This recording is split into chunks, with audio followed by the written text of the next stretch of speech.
like the idea of music that bowls along in this case, that sort of tumbles over itself. And I'd recently read a book, wonderful book, very funny book, by Michael Frayn called Headlong. And so I nicked his title.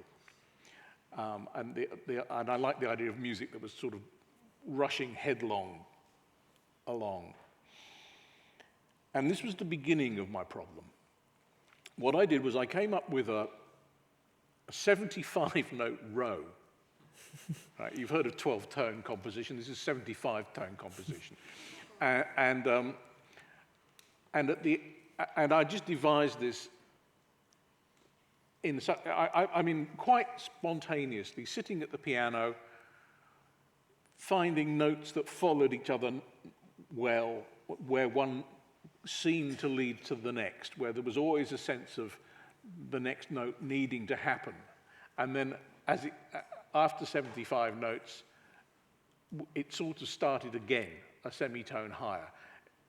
It was in fact coincidental that the number 75 was also the number of the orchestra's birthday, but I pretended that I'd done it on purpose. So having got this really rather strict plan now, this chart in front of me, which had the 75 notes, and then another 75 notes, a semitone higher, and then another 75 notes, a semitone higher, and so on. I mean, this chart was telling me what pitches to write. The intervals in this long melody line included lots of fourths and fifths. There's a kind of rather consonant feel to some of the music. It certainly isn't tonal in any conventional sense, but there are references to familiar consonant intervals. And the piece started to write itself, and everybody got a turn. I wanted to show off the orchestra. It's a sort of, in a way, a kind of 7-minute concerto for orchestra. Every wind and brass player pretty much has a little solo somewhere. The individual sections are featured. And I was quite pleased with the piece, and it was performed. And immediately I knew it wasn't quite right. Geoffrey Tate was the conductor. There were 4 performances over 4 nights. And I found myself after the first night going up to him and saying, I wonder whether we could slow it down in the middle. And next night, he did it a bit slower in the middle, and I went to him again, and I said, more, slow it down more. He was very patient with me. And then after the 3rd performance, we slowed it down even more. So I ended up with 4 recordings, each of which was several seconds longer than the previous one. And it still wasn't quite right. And I wasn't quite sure why. And that was it. Those were the performances. And then I discovered quite recently that the orchestra was doing it again next year. So I thought, well, it can't have been as bad as all that. But what I have to do clearly is sit down and grapple with this score and try and find out what it is about it that I don't think works. And now I'll tell you what I think that is.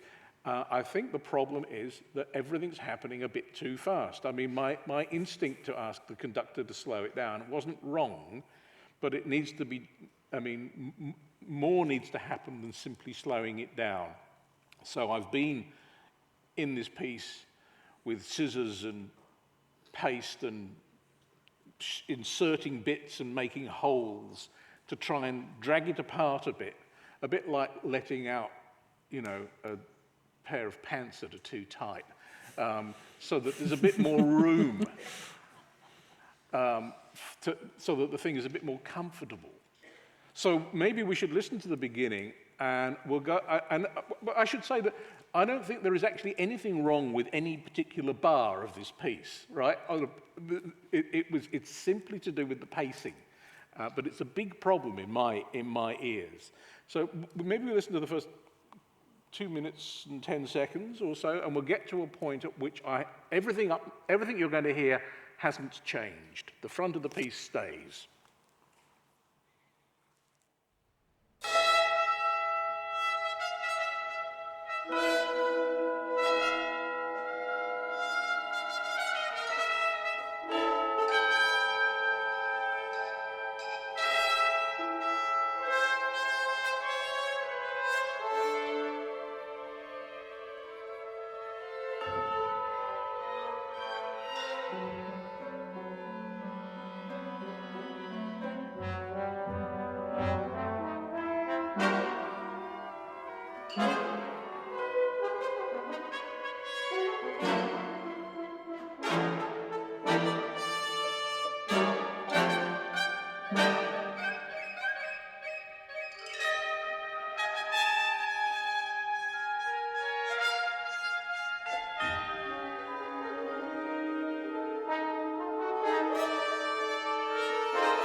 Now, that's in this original score, in this recording, the music continues at that point.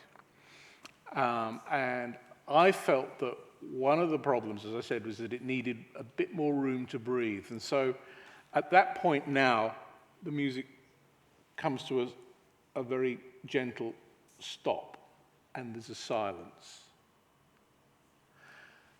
And then it picks up in exactly the same place and moves along. It just allows the ear to adjust to what we've heard, and it's like a sort of paragraph break or something. There's a moment, a rather famous moment, quite near the beginning of Debussy's L'après-midi d'un faune, Afternoon of a Faun, where the sort of opening paragraph of music comes to rest on a chord, and then there's a silence. And then the same chord comes back. So I've essentially stolen that at this point in the piece. So now you can imagine the silence, and now we'll continue for a moment more.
So you see what I mean. And even in that section, what I've done occasionally is to put in a bar of extra music or elongated a note by a couple of beats so that it takes more time. The idea was that at the end it would sort of build into this A major chord. Didn't have to be A major. That's what it ended up being. Now, this was where the real problem was. It seemed to me that, or this was where the biggest problem was. It was the same problem all the way through. But at the end, there simply wasn't, I didn't feel that the A major chord had been earned. Do you know what I mean? This is the Protestant work ethic in me. But you can't just go wham, bam, A major, you know. Like, you've got to earn it. The music has to deserve the A major. And it didn't, because it hadn't gone on long enough. The build up to it wasn't enough. And so it was like that bad joke telling, and the punchline came too soon, you know? You know the joke, don't you? What's the essence of good humor? Timing. And it was like that. So I'll play you the end, and I think you'll hear what I mean.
So you see there's a sort of telescoping quality to that it just needs to be pulled out a bit more. Everything needs to be a little bit longer, so that final chord is properly earned. Having said that, I agonized about that final chord, and in this score that I've got here, in fact, as Brett was noticing before, the entire final chord is actually, I don't know if you can see, it's crossed out. And at that point, I was thinking, oh, I can't have that ending, that's ridiculous.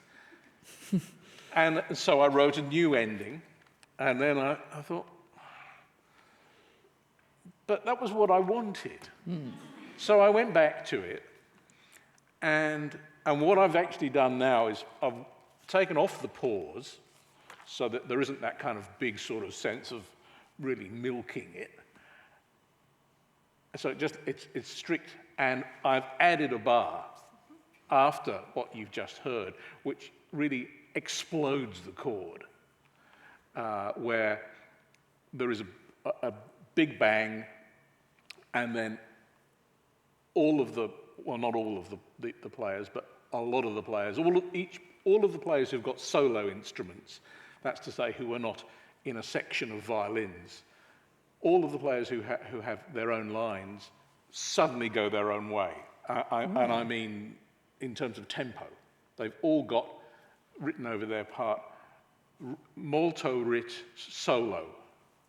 so that the piece splinters apart after that chord. It remains to be seen whether that's a better ending.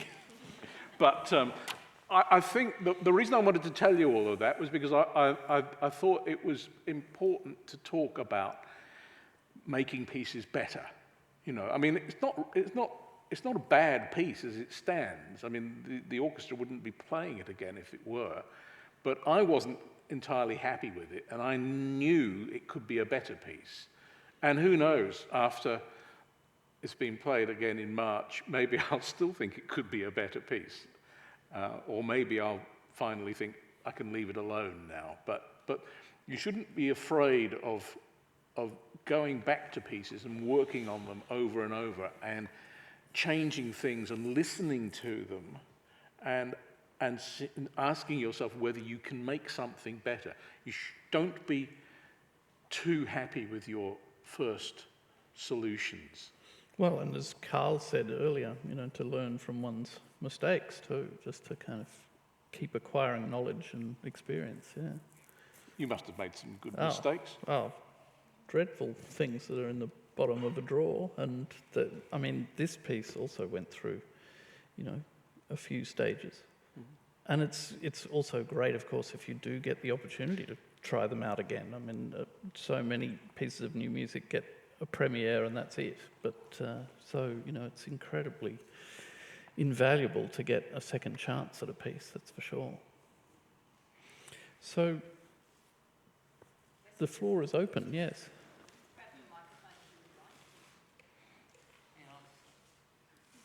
Thanks so much for talking to us today, both Brett and Andy.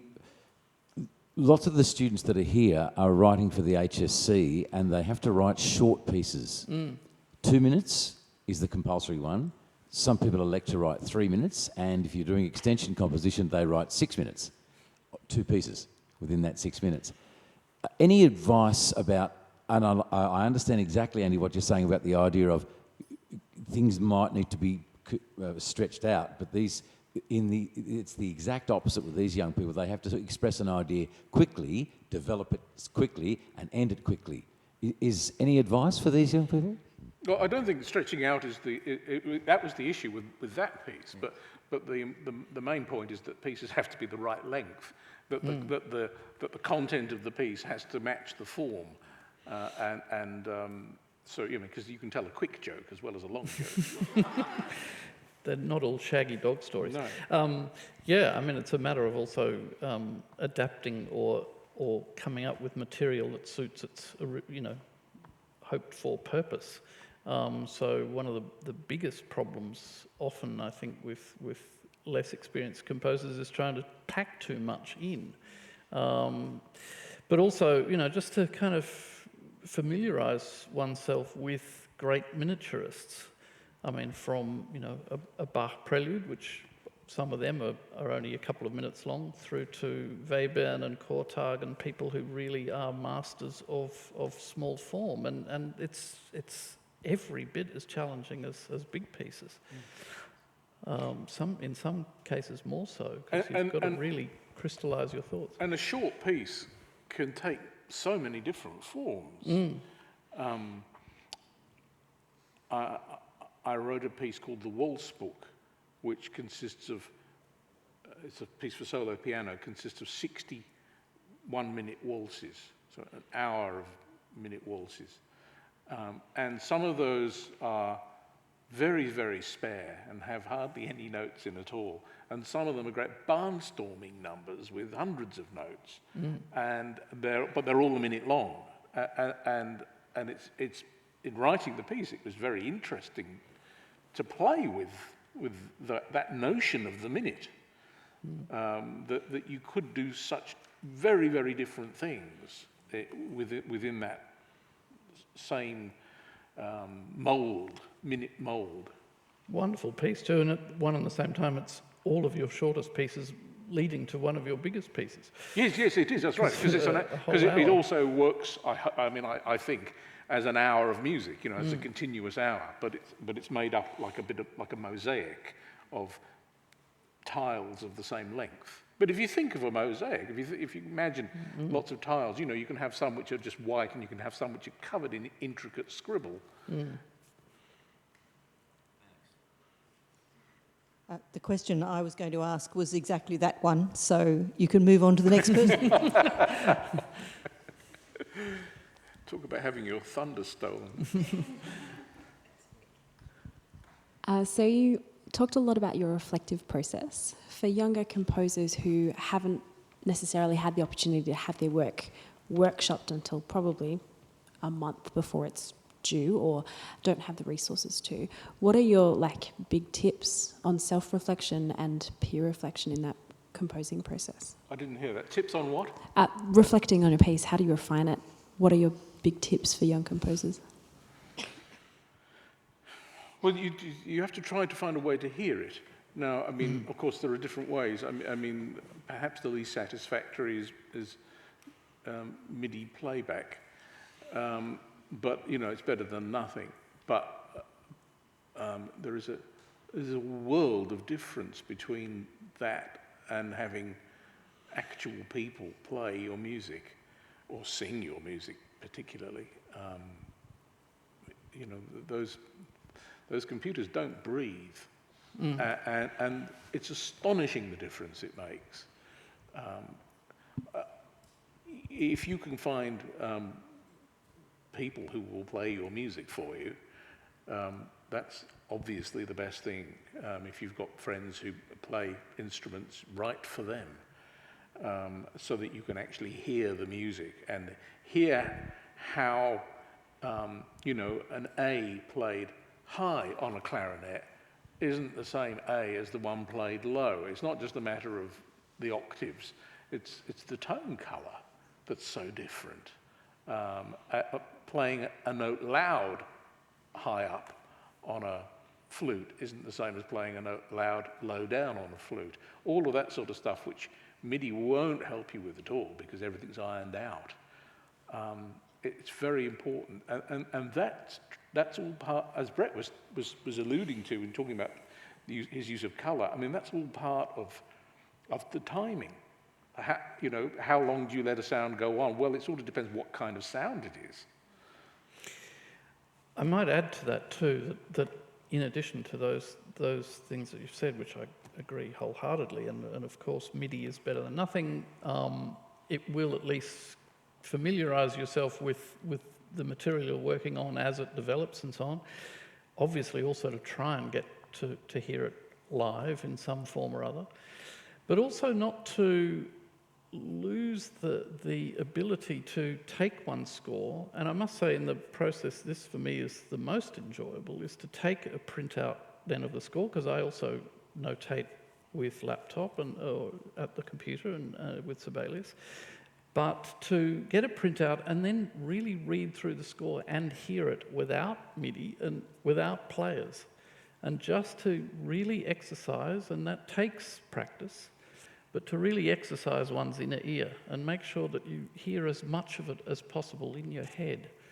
And that's something that I think the whole MIDI thing and notation programs, as wonderful and as enabling as they are, have robbed us a little bit of trusting and developing our inner ear and its own imagination of sound. Yes, and an extension of that is to practice composing away from an instrument. Away from, yeah. Or away from the computer, so that you've just got the sounds in your head. I mean, great music, even good music, comes out of people's imaginations. It doesn't come out of their fingers. It doesn't come out of their, clicking. You imagine music, and if I can give one other piece of gratuitous advice while we're talking about this, even if you're going to notate the piece on using Sibelius or something, I really, really strongly recommend that you, some of the time, if not all of the time, you map pieces out on paper. And that you do it on the biggest pieces of paper you can find. If necessary, draw some up so that you've got lots and lots and lots of staves to play with, and that you're not dealing with small bits of paper where you kind of turn things over, that you can actually see the whole piece and get a sense of the whole piece. That's incredibly useful, I think, in terms of planning and in terms of getting the timing right. As I said before, you don't have to stick with it. You know, when you're in the middle of writing the piece, you might have a better idea. That's okay, but it's a great idea to have some sort of a roadmap when you start out. What kinds of things would you put on that roadmap? In my case, well, it varies, but well, obviously notes, pictures, sometimes words, sometimes sort of diagrams, lengths, certainly. I love that Ligeti approach, and I find it very useful to know that this section ought to be about 4.5 minutes. There needs to be that much of this before I can have that. Otherwise, that's going to come too soon, and it won't be effective. So that sort of thing.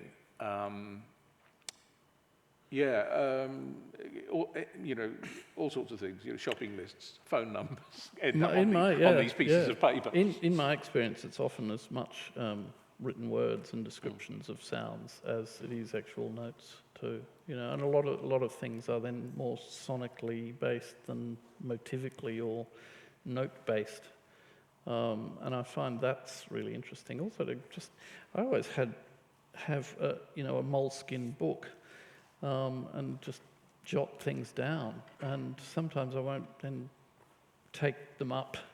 Somebody was asking that earlier about when Carl was here, that ideas may just sit there in a book for quite a while, and then I'll sort of periodically get out older notebooks and think, oh, right, yes, I'd forgotten that.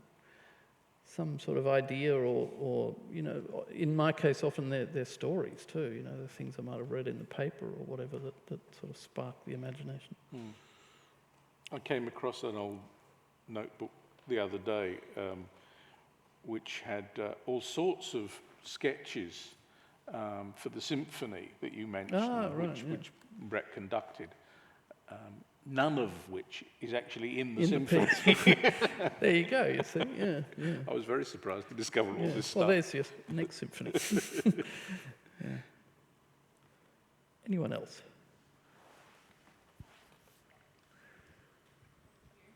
Hi. I guess I'm very curious about the whole development process that different composers take. And one of them in particular is like the beginnings of inspiration and how they are formed and things like that. And I was just curious to ask if you had ever used any visual or like literary, since you were speaking of inspirations, other people's works or paintings and things like that, and how you've adapted them into compositions, if you have. Well, my wife's a painter, and I'd have to say that I probably only really became a composer. Well, there were many reasons for wanting to compose, but one of the strongest ones was living alongside a creative artist, and I, in a way, just being envious of that process and wanting to have a go myself. And that started off by I was trying my hand at sculpture for a while, I realised pretty quickly that was not my added vocation of choice, that it had to somehow be more music-based. And so even now, I must say, visual art is a very potent source of inspiration for me. Apart from anything else, I really love being in gallery spaces. They're quiet and you can block out other sounds as well, and just focus on something, and then thoughts can come that you may not have when you're at Coles doing the shopping. Just to sort of take oneself into another space or into another art form, I think is always incredibly gratifying and opens doors. And I love cinema too, even though that's not as quiet and it's giving you a very sort sort of determined, predetermined and highly produced sort of statement and story and so on, but it just gets juices flowing.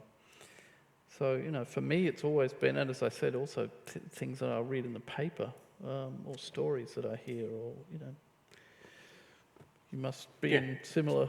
Absolutely. Almost every piece that I've written has some element of extra musical source. I mean, in the case of Headlong, it's just the title.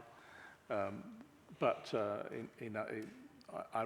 set a lot of words to music, a lot of poetry, and I've written pieces based on paintings of Mondrian and Rothko and Pollock and you know, Robert Motherwell, and a whole heap of visual art stuff as well, and stories, as Brett said. In fact, I'll give you one example. I'll try and tell this quickly. This is another piece, strangely enough, that Brett has conducted. My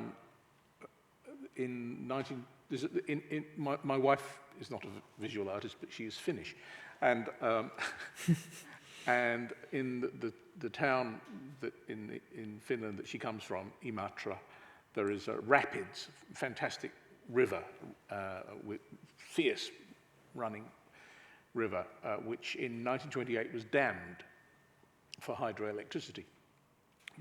Big sort of civic occasion. Heads of state came. Finland as this kind of symbol of progress, but when it was dammed, suddenly all of the local people who had been thinking, this is fantastic, we're very much at the forefront of world technology, suddenly thought, ooh, isn't it quiet? Not sure I like this.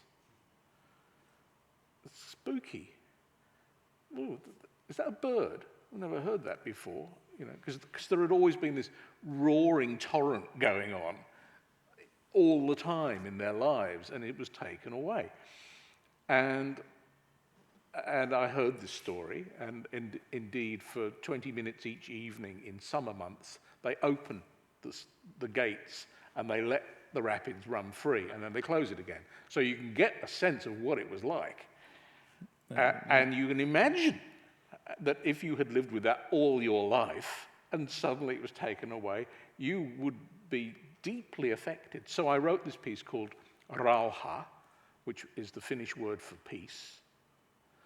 And it starts with all of this roaring activity, and then after a couple of minutes it stops. And the next 15 minutes, hardly anything happens. And it's a very, as you can tell, a very bold structure, having an incredibly busy first 2 minutes and then a very, very not busy 15 minutes. But everything came from that story. And I would never have come up with that structure without having been told the story. Someone's got a message. Somebody's tweeting it already. Yeah.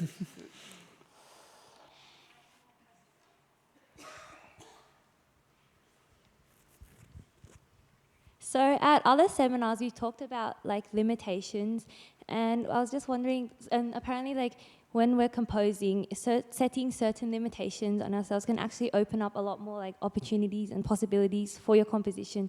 So I was wondering whether you guys have actually like thought about this and like used any limitations on your compositions.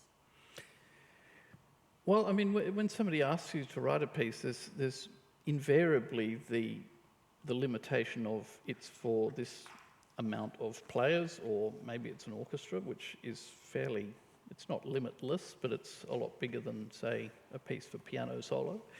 But there'll always be some sort of, you know, you can't just write a piece that goes on forever unless you're Richard Wagner, whose Ring cycle is being done in Melbourne at the moment, and it goes on for 19 hours or something. And I think it's always a matter of using those limitations to your advantage. And I mean, we were talking earlier about short pieces. Short pieces are very difficult to write, partly because of their limitations, but then you have to get into that space in your mind somehow. And that doesn't really answer your question necessarily, but I find limitations quite useful because they focus the mind rather than, you can have anything you like and then you don't really know what to do, which I find is often the problem nowadays with choosing a movie on iTunes. You Yes, can have exactly, any that's right. movie that's ever been made ever. That's right. And you I get don't really even know what to watch now. and you're still trying to work it out halfway through the evening. You think, oh, Yes. maybe I'll just go to bed. Yes, So yeah, there's something about limitations that I find can really sort of focus your thoughts. Yeah. Got a very quick question. Do you recommend to student composers that they plan their dynamics and their accents and expressive techniques as they compose, or whack it in afterwards to get those extra few marks? But you can't write a note unless you know how loud it is, or whether it's got a strong attack. Yeah, Or it's like it's part of the sound. yeah. Every note has its own weight.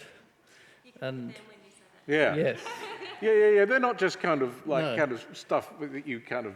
It's not not- like it's not- glitter that you it's pour not on. paint by numbers. No, no. No, it's part of very much part of the sound. Yes. Yeah, part of the very essence of why that note is there in the first place is how it's put there.